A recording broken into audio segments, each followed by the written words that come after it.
परिचय। नमस्कार दोस्तों, हम अपने आसपास बहुत से वाहन जैसे कि बाइक, कार, ट्रेन इत्यादि सड़क पर चलते देख सकते हैं। ये वाहन हमारी तरह आहार नहीं ग्रहण करते। फिर वे ऊर्जा कैसे प्राप्त करते हैं? जी हां, वे अपने लिए ऊर्जा ईंधन से प्राप्त करते हैं। ईंधन कोयला या पेट्रोलियम पदार्थ हो सकता है। ये वाहनों को चलने के लिए ऊर्जा प्रदान करते हैं। इस पाठ में हम ऊर्जा के प्राकृतिक संसाधनों के बारे में पढ़ेंगे।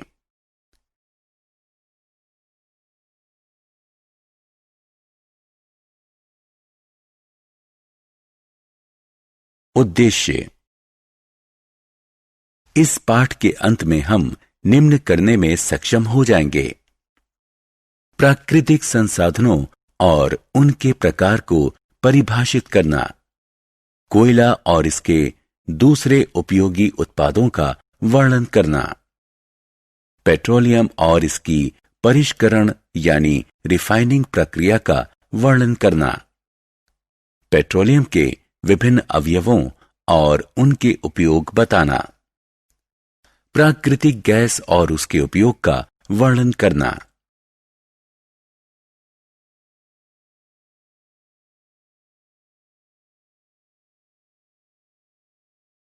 प्राकृतिक संसाधनों का परिचय।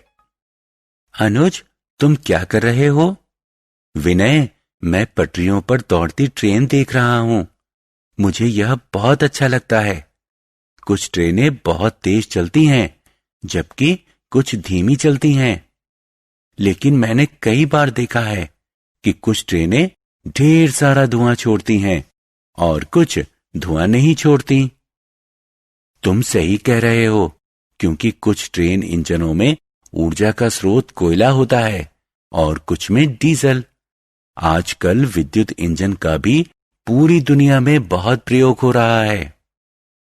बच्चों, हम जानते हैं कि संसाधन दो प्रकार के होते हैं: प्राकृतिक और मानव निर्मित। प्राकृतिक संसाधन जैसे वन, वायु, जल, मृदा, कोयला, पेट्रोलियम और प्राकृतिक गैसें सीधे प्रकृति से प्राप्त किए जाते हैं। प्राकृतिक संसाधनों के प्रकार। प्राकृतिक संसाधनों को सामान्य तौर पर दो भागों में विभाजित किया जा सकता है: अक्षय प्राकृतिक संसाधन और समाप्त होने वाले यानी क्षय प्राकृतिक संसाधन। अक्षय प्राकृतिक संसाधन प्रकृति में असीमित मात्रा में उपस्थित हैं और मानवीय क्रियाकलापों से समाप्त होने वाले नहीं हैं। उदाहरण: सूर्य का प्रकाश, वायु। दूसरी तरफ समाप्त होने वाले यानी क्षय प्राकृतिक संसाधन की मात्रा सीमित है। ये मानवीय क्रियाकलापों द्वारा समाप्त हो सकते हैं। इन संसाधनों के उदाहरण हैं वन, वन्यजीव, खनिज, कोयला, पेट्रोलियम, प्राकृतिक गैस आदि। क्या आप जानते हैं कि कुछ समाप्त होने वाले प्राकृतिक संसाधनों जैसे कोयला, प्राकृतिक गैस और पेट्रोलियम का निर्माण सजीवों के मृत अवशेषों यानी जीवाश्म से होता है, इसलिए इन्हें जीवाश्म ईंधन भी कहते हैं। कोयला। आइए अब इन जीवाश्म ईंधनों के बारे में विस्तार से जानें। आइए कोयला से शुरू करते हैं। आपने अपने आसपास कोयला देखा होगा। यह कठोर और काले रंग का होता है। कोयले का उपयोग विभिन्न उद्देश्यों के लिए किया जाता है, जैसे भोजन पकाना, रेलवे इंजन चलाना, तापीय संयंत्र और विभिन्न उद्योग चलाना। वायु में गर्म करने पर कोयला जलता है और कार्बन डाइऑक्साइड गैस उत्पन्न करता है। आपको यह जानकर आश्चर्य होगा कि कोयले के उपयोगी उपोत्पाद जैसे कोक, कोलतार और कोयला गैस सीधे कोयले से प्राप्त होते हैं। क्या आप जानते हैं कि ये उपोत्पाद हमारे लिए क्यों उपयोगी हैं? आइए इसकी उपयोगिताओं के बारे में अगली स्क्रीन पर जानें।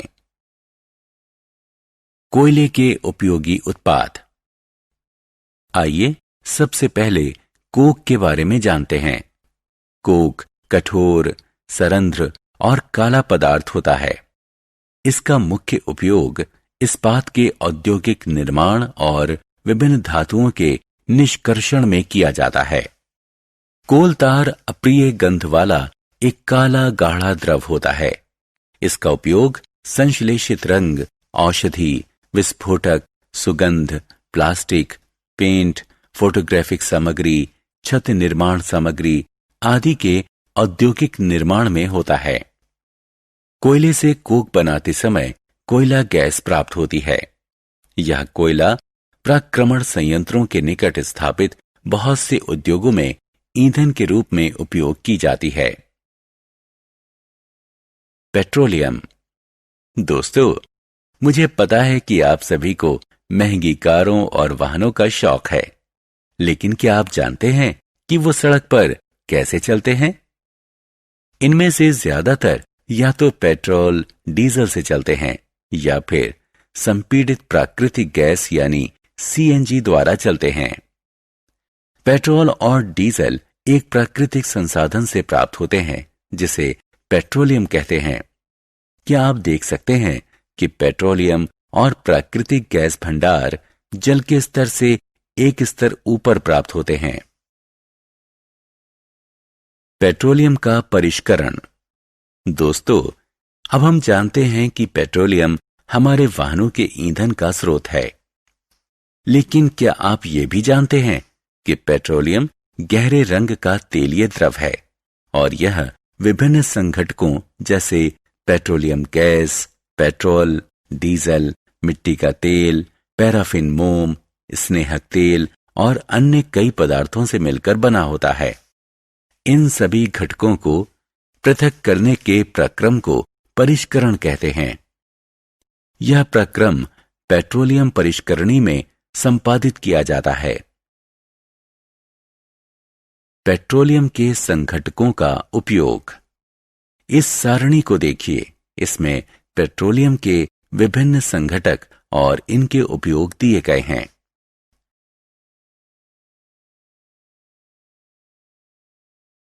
प्राकृतिक गैस। आइए अब हम अपने दूसरे समाप्त होने वाले प्राकृतिक संसाधन की तरफ चलें। यह प्राकृतिक गैस है जिसे संपीड़ित प्राकृतिक गैस या सीएनजी कहते हैं। इसका भंडारण उच्च दाब पर संपीड़ित प्राकृतिक गैस यानी सीएनजी के रूप में किया जाता है। सीएनजी का उपयोग आमतौर पर विद्युत उत्पादन के लिए किया जाता है, लेकिन कम प्रदूषण के कारण इसका उपयोग वाहनों में ईंधन के रूप में होने लगा है। इसका उपयोग भोजन पकाने हेतु भी होता है। प्राकृतिक गैसों का उपयोग विभिन्न रसायनों, खादों और उर्वरकों के औद्योगिक उत्पादन में आधार पदार्थ के रूप में भी किया जाता है। पेट्रोल और डीजल बनाने के उपयोगी सुझाव। दोस्तों, जैसा कि हम जानते हैं कि पेट्रोल और डीजल समाप्त होने वाले प्राकृतिक संसाधन हैं, यानी प्रकृति में इनकी मात्रा सीमित है और एक दिन ये समाप्त हो जाएंगे। अतः इन संसाधनों का प्रयोग करते समय हमें इनका उपयोग करना चाहिए। पेट्रोलियम संरक्षण शोध संघ यानी पीसीआरए द्वारा दिए गए कुछ सुझाव निम्न हैं। हमें यातायात बत्ती या यातायात जाम में वाहन बंद कर देना चाहिए। हमें वाहन एक औसत और नियत गति से चलाना चाहिए। हमें वाहन का नियमित रख रखाव करना चाहिए। हमें टायरों में पर्याप्त हवा रखनी चाहिए। सारांश। आइए हमने जो कुछ सीखा है उसे संक्षेप में दोहराएं। प्राकृतिक संसाधनों को मोटे तौर पर दो प्रकार अक्षय और क्षय में बांटा जा सकता है। अक्षय संसाधन प्रकृति में असीमित मात्रा में उपस्थित हैं और मानवीय क्रियाकलापों से समाप्त होने वाले नहीं हैं। उदाहरण है सूर्य का प्रकाश, वायु। प्रकृति में क्षय संसाधनों की मात्रा सीमित है। ये मानवीय क्रियाकलापों द्वारा समाप्त हो सकते हैं।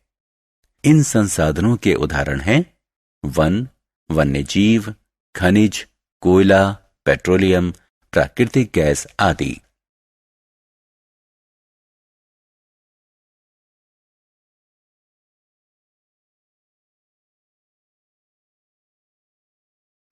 कोयला, पेट्रोलियम और प्राकृतिक गैस को जीवाश्म ईंधन कहते हैं। ये समाप्त होने वाले संसाधन हैं। कोक, कोलतार और कोयला गैस कोयला के उत्पाद हैं। पेट्रोलियम गैस पेट्रोल, डीजल, मिट्टी का तेल, पैराफिन मोम, स्नेहक तेल, पेट्रोलियम के परिष्करण से प्राप्त होने वाले उपोत्पाद हैं। हमें कोयला, पेट्रोलियम और सीएनजी का विवेकपूर्ण तरीके से उपयोग करना चाहिए।